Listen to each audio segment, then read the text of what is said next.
नमस्कार मित्रमैत्रिणींनो. माझं नाव स्मृती आणि मला हॉरर पुस्तकं वाचायला खूप आवडतात. आणि जसं आपल्या मराठीमध्ये नारायणदार रत्नाकर मांजरी वगैरे यांची पुस्तकं हॉररमध्ये प्रसिद्ध आहेत, तसे इंग्लिशमध्ये पुष्कळ ऑथर आहेत, त्यांची पुस्तकं प्रसिद्ध आहेत हॉररसाठी. आणि जर तुम्हाला तुमची इंग्लिश चांगली करायची असेल, जर तुम्हाला कुठल्याही प्रकारचा क्लास न लावता फ्लुएंटली इंग्लिश बोलायचं असेल, तर इंग्लिश वाचणं ही खूप जास्त चांगली सवय आहे. त्याच्यामुळे तुम्ही तुमची इंग्लिश खूप चांगली करू शकता, तुमची इंग्लिश व्होकॅब्युलरी त्याच्याने खूप वाढू शकतो. आणि जर तुम्हाला हॉरर पुस्तकं आवडत असतील तर तुम्ही ते मन लावून वाचता, त्याच्यामुळे तुमचा हा पण फायदा होतो आणि तुम्हाला हॉरर पुस्तकं वाचायला पण भेटतात. तर आज मी तुम्हाला अशाच एका हॉरर नॉवेलचा रिव्ह्यू देणार आहे. हॉरर नॉवेल आहे if you see her by Ania Ahlborn. Ania Ahlborn याच्या आहे, या खूप चांगल्या हॉरर ऑथर आहेत. यांची पुष्कळशी पुस्तकं प्रकाशित आहेत. ब्रदर्स म्हणून आहे, शडरिंग म्हणून आहे, अपार्ट इन द डार्क म्हणून आहे. आणि त्यांचे पुस्तकं एकदम युनिक आणि एकदम ग्रिप करणारे असतात. म्हणजे हॉरर ज्यांना आवडतं त्यांना ते अगदी खिळवून ठेवतील असे असतात. सो आपण त्यांच्या पुस्तकाबद्दल आज बोलणार आहोत.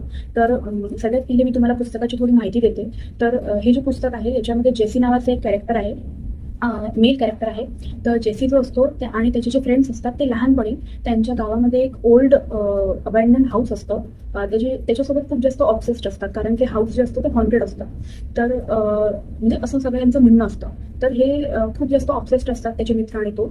आणि मग जेव्हा त्याचा मित्र रीड तिथे आत्महत्या करतो, तेव्हा ते जे त्यांचं जे काही ऑब्सेशन असतं ते थोडं सिरियस होतं, की त्यांना थोडी भीती वाटायला लागते की काही खरंच आहे का म्हणून. त्याच्यानंतर 20 वर्षानंतर जो आपला मेल कॅरेक्टर आहे तो आणि त्याचा केसी नावाचा एक मित्र यांचं रियुनियन होतं कॉलेजच्या फ्रेंड्स, चाइल्डहुड फ्रेंड्सचं. आणि त्याच्यानंतर ते पुन्हा एकदा त्या ओल्ड हाऊसला व्हिजिट करतात, क्युरियोसिटी म्हणून म्हणा, किंवा तिथे त्यांचा मित्र वारला असतो, सुसाईड केली असते म्हणून म्हणा. आणि मग त्याच्यानंतर जेसी जो आहे तो त्या हाऊसकडे अट्रॅक्ट व्हायला लागतो आणि खूप जास्त अनसर्टेनिंग इव्हेंट्स त्याच्यासोबत व्हायला लागतात. तो त्या हाऊसमुळे त्याची पर्सनल लाईफ डिस्टर्ब होते, त्याला नाईटमेअर्स यायला लागतात आणि त्याला तिथे कोणीतरी दिसायला लागतं, एक व्यक्ती दिसायला लागते त्याला. आणि त्याच्यानंतर मग असं कसं ते जी हिस्ट्री आहे तिथली, त्याच्यानंतर त्याच्या मित्राचं काय झालं, त्याच्यानंतर ते कसं कसं तिथे ती स्टोरी जी आहे ती अनफोल्ड होत जाते. सो खूप चांगलं नॉवेल आहे आणि तुम्ही वाचू शकाल असं नॉवेल आहे. इंग्लिश खूप जास्त हार्ड नाही आहे. मग तुम्ही जर पहिल्यांदा इंग्लिश वाचत असाल तर तुम्हाला हार्ड जाईल, कारण पुष्कळशी शब्द तुम्हाला माहीत नसतात. पण जर तुम्ही थोडासा प्रयत्न कराल आणि डिक्शनरी घेऊन बसाल, किंवा जर तुम्ही जसं मी वाचते, तुम्ही गुगल बुक्सवरती वाचत असाल तर मग तुम्हाला डिक्शनरी आपोआपच ऑनलाईन भेटते. सो तुम्ही वर्ड्स पाहून जर वाचाल तर तुम्हाला पुष्कळ समजेल आणि एकदम एका सिटिंगमध्ये वाचावी वाटणारी अशी स्टोरी आहे.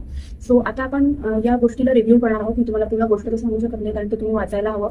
पण रिव्ह्यू मी कुठल्या बेसिसवर करणार